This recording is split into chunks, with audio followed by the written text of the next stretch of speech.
Oboon faannoo lolle, oboon faannoo lolle. Mee bira jirtamoo oboon faannoo illoluu jettee bakka barbaadde teessee biyya barbaadde teessee biyya keessa haala teessee oboon akka loluuf akka lolle kan xiinxaltu kuni mee ofii keeti mee mataa keetiin mee gumaacha ati qabsoo oromootiif goote isa kami gumaacha ati mee qabsoo oromootiif goote too oboon akka loluuf akka lolle qeeqxu kuni mee maalirra jirta ofuma keeti matuma keetti deebi'iti of gaafadhume mee mataa keetti deebi'iti maalan godhe ani mee gumaachi kiyya maali jedhiiti oboon asiin haa lolu asiin hin lolle asiin faannoo haa lolu faannoo haa dhiisuu isa ati jettee yeroo hunda waraanatti quba qabdu mee ofuma mataa keetiif matuma keetiin maalan godhe maalan gumaache qabsoo kana mee waraana kana bira dhaabbadhe moodhii mee akkami jedhiiti of xiinxalii jechuudha. Oboon lolaa jira. Oboon akkatti lolus hin beeka. Akkatti dhiisus waan dhiisus hin beeka waan lolus hin beeka jechuudha. Tarsiimoo mataasaa qaba. Ati jetteedha wanti inni dhaqeetoo bakka sanii lolu hin jiru. Ati dhiifte wanti inni dhiisu hin jiru jechuudha. Hakeeka mataasaa qaba. Hooggana mataasaa qaba. Adeemsa mataasaa qaba jechuudha. Oboon gaafa lolus gaafa dhiisus isa beeka jechuudha. Bakka san kan jiru bakka san kan jirutu beeka jechuudha. Ati bara amma jechuma dhageesse malee oboon bakka san jiraachuuf dhiisuu saayyuu wanta ati beektu hin jiru jechuudha. Ofii keetii barachaa mana kee ciisaa haadha manaa kee jala ciisaa asii as waraana dirree jiru qooqasaa hidhatee halkanii guyyaa sabaaf jedheetoo qabsoo gochaa jiru kana baddaa gammoojjii bu'ee aduuf qorra keessa deemaa jiru kana quba itti qabdaa jechuudha. Miidiyaa argadhee jettee waraabdee gad of dhiisaa ooltaa jechuudha. Saniif oboon eessumattiyyuu faannoo ni lola. Faannoo kan ijaare mootummaadha kuni beekamaadha. Mootummaan faannoo ijaaree oboo ittiin rukuchiisuuf uummata Oromoo ittiin ficcisiisuuf arrallee ijaaraa jira jechuudha Oromiyaa keessatti. Kaleessas isumatu buureessee ijaare horii baasee qawwee kennee waan hundayyuu kennee kan faannoo ijaaree uummata Oromootti Oromiyaa keessa galchee uummata Oromootti gadhiise mootummaa ishee ofiin jettu jechuudha. Oppidoo as dhiyooti jechuudha. Mootummaa Abiyyi ofiin jettu jechuudha. Har'as ijaaraa jirti jechuudha. Oboon immoo kana lachuu mootummaa Oppidoos rukutaa jira. Faannoos rukutaa jira. Abidda lamaan jidduu dhaabateeti kan inni falmaa jiru jechuudha. Oboon jaalattus jibbitus wallaaltus beektus kana fudhuu jechuudha. Kana jala muriitii beeki jechuudha. Oboon gan lamaan akka lolaatoo jiru. Lachuuyyuu tokkumaa jechuudha. Oboodhaaf lachuu tokkuma. Qabsoo Oromootiif lachuu summiidhumaa jechuudha. Faannoonis isin Oppidoon as dhiyoo harcaatuu wayyaanes ijaarsa wayyaaniti mootummaa maaliitii miti. Saniif ijaarsi wayyaanee harcaatuun dhiiphiin ofiin jettu biltiginnaan ofiin jettu kun fi faannoon oboodhaaf uummata Oromootiif qabsoo Oromootiif tokkumaa jechuudha.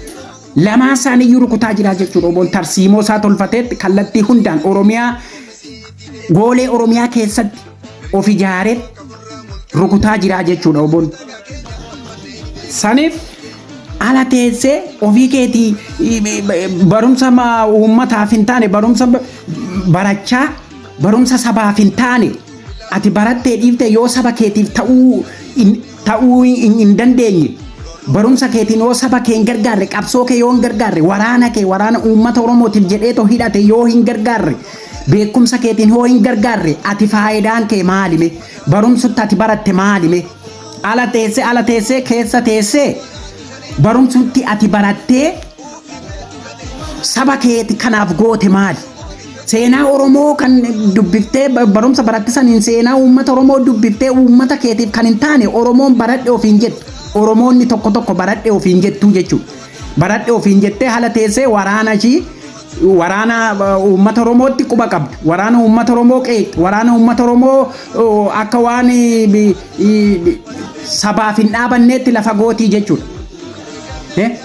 Saniif barumsumti ati baratte kuni barumsa ati uummata Oromootiif hin taane qabsoo Oromootiif hin taane xiinxala qabsoo Oromoo hin xiinxalle seenaa Oromoo xiinxalee lafan goone kan qabsoo Oromoo hin deeggarre kan waraana Oromootiif jedhee gadi ba'eetoo qabsoo gochaa jira barumsumti ati baratti kan hin deeggarre mee maaluma faayidaa dhumti ati barumsa baratteetoo as baateetoo waraanni faannoon innaa achiin dhufee oboon hin jiru faannoon achiin uummata fixa oboon Oromiyaa keessa hin jiru maali keessa Oromiyaa keessatti ijaartee situ fuuldura dhaabbachaa jira bar faannoo waliin fuuldura dhaabbachaa jirta bar waraanni akka qabsoon goone kan gufuu itti ta'aa jiru si mataa keetii jechuudha.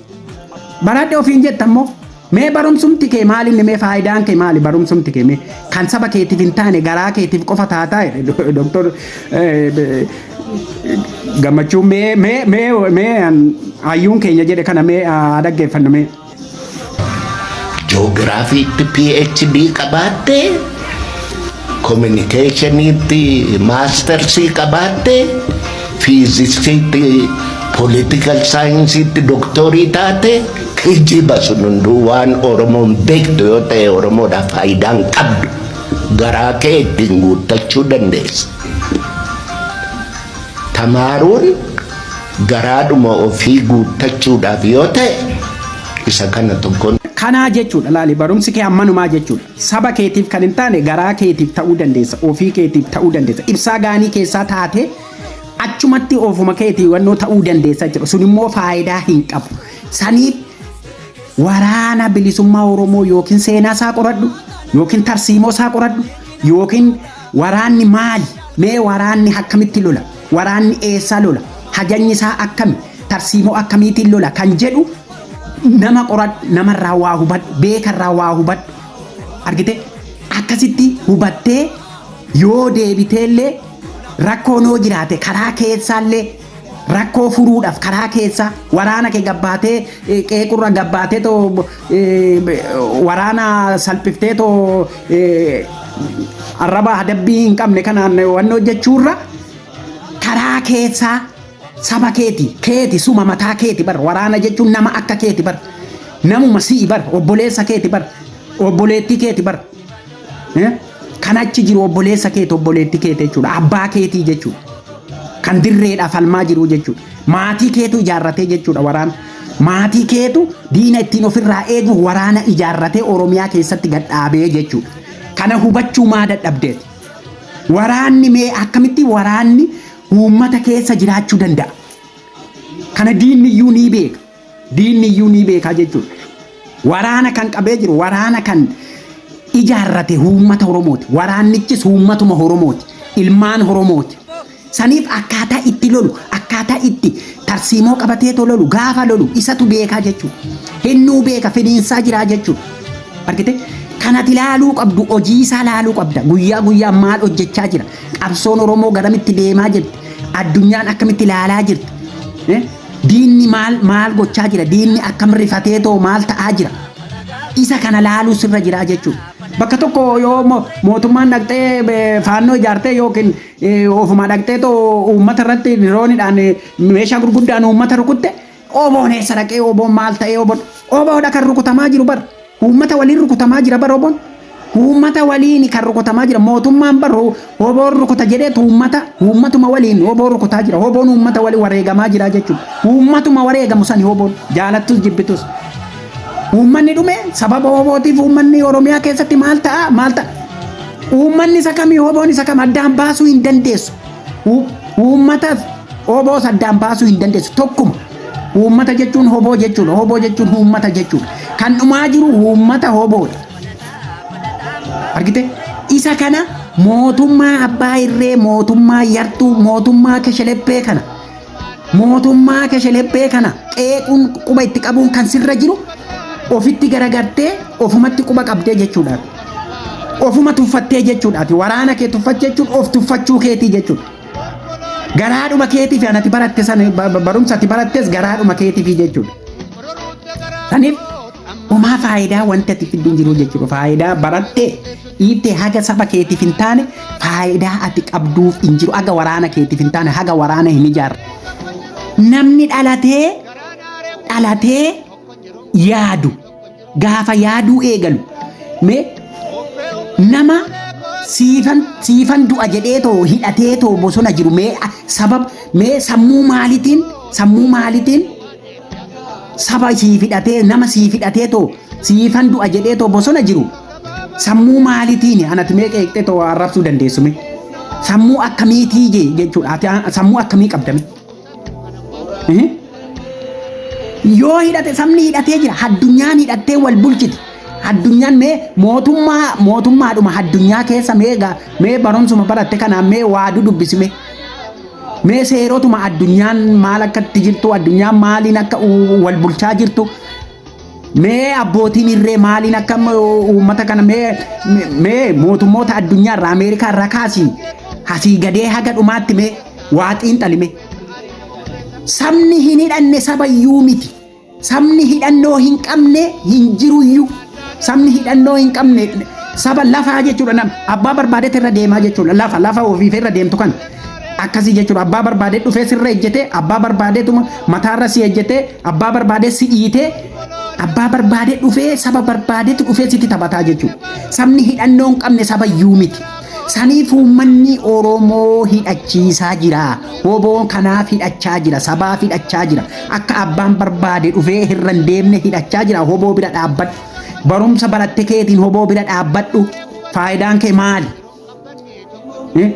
sabni kee akka hidhatu godhi qawwee bitiif rasaasa tokko bitiif amma oduu asirraa odeessitu quba itti qabdee faannoo hin lolle maal ta'a achi ciisa achi jira as jira ganda kana ganda sanii ganni ganda sanii ganda kana jettee too ololtu rasaasa tokko biti isa kanatu faayidaadha isa kanatu uummata kanaaf faayidaa kenna rasaasa tokko yoo bittee gumaachite siif faayidaa kennaa jechuudha saniif waraanni tarsiimoo mataasaa qaba hooggana mataasaa qaba bakka itti leenji'e san maaliif akka leenji'e beeka seenaa beeka seera beeka seera feeraan sosso'a waraanni akkaataa itti sosso'u qaba ammuma kee kana wallaaleeti waraanni kan inni loluu dide ammuma kee kana wallaaleeti tarsiimoo bakka inni dhaqee toofaannoo loluu ammuma kee kana xiinxaluu dadhabeeti waraanni achi jiru sun ati barattee kan xiinxaltaa as teesseeti ajaja kennita ala teessee biyya keessa teesseet mana keessa teesseet ajaja kennita miidiyaadhaan ajaja kennite oboo lolchiisuuf deemtaa jechuudha akkasumaan sammuu kee gaddeebiftee waan hin taane gaddeebitee waan hin taane hin xiinxaliini jechuudha Oromoonni tokko Oromoon waliigalaa hin jedhamu Oromoon tokko akkasumaan nan xiinxala jettee waa'ee waraanni siin ol kuteera waraanni sammuusaa sammuu addunyaa waliin heeraaf seera addunyaa waliin kan inni lolaa jiru tarsiimoosaa heeraaf seerri isaa addunyaa waliin sosso'aa jechuudha dhalli namaa akkaataa itti diimokiraasiin akkaataa itti dhalli namaa jiraachuu qabu akkaataa itti dhalli namaa tarsiimoo ittiin dhalli namaa ittiin jiraatu waliin wal qabsiisetti kan inni lolaa jiru jechuudha waraanni bilisummaa Oromoo jaalattus jibbitus kan inni lolaa jiru kan inni qabsaa'aa jiru qabsoon uummanni Oromoo qabsaa'aa jiru tarsiimoo dhala namaa uumama akkaataa itti uummanni uumame akkaataa itti hobbuchuu danda'u akkaataa itti mirga hiree murteeffannaasaa uummanni tokko akkaataa ittiin buluu danda'u seera addunyaan lafa goote waliin tarkaanfachaa jira jechuudha akka ati asii afuuftu kanaa miti jechuudha akka ati asii afaan itti bantu kanaa miti jechuudha tarsiimoo innaa lolu qaba gaafa lolu qaba ati ka'iitii lolu jetteefi miti kan inni lolu ati dhiisi jetteefi miti kan inni dhiisu obboleessoo gandummaa keessa dhiisi waraana fuutee gandatti galchuu dhiisi kanaan turallee siin jedhe waa'ee dursii mee ofuma keeti waa'ee gandummaa keessaa bayi erga gandummaa keessaa baatee ofitti deebitee akka Oromootti qeeqe akka Oromootti koottu waraanni naannoo sanii qofa hooggana naannoo ganda sanii qofa hooggana godina sanii kana sammuu keessaa obballeesse oboo bira hin jiru waraana Oromoo biras hin jiru gandummaan gaafa jaallan shinniigatti awwaalaman san awwaalanii achumaan dhaamsa isaanii dabarfatanii wareegamanii jechuudha shinniigatti haftee jechuudha sun oboon akkasitti beekaa jechuudha akkasitti leenji'aa jira akkasitti lolaa jira tarsiimoo hirbuu shinniigaa sanii